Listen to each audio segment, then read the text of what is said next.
Hi viewers, இன்றைக்கி என்னென்னா ஒரு குழம்பு பார்க்கலாம். அதுக்கு என்னென்ன பொருள் போட்டிருக்கேன்னா, ஒரு அரை டம்ளர் வெங்காயம் போட்டிருக்கேன், அரை டம்ளர் பூண்டு போட்டிருக்கேன், தக்காளி ஒரு 2 தக்காளி, தேங்காய், சாம்பார் பொடி, உப்பு, மஞ்சத்தூள் எல்லாம் ஒன்றா போட்டு எண்ணெயில் வணக்கிட்டுருக்கிறேன்.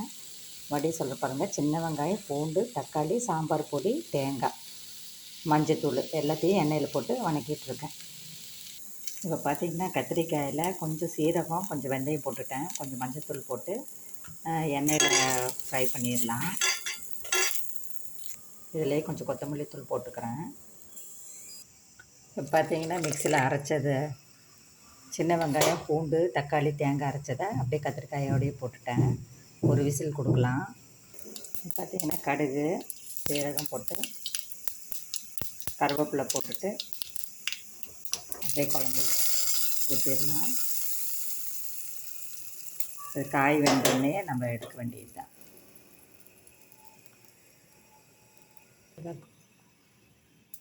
குழம்பு ரெடி ஆயிடுச்சு.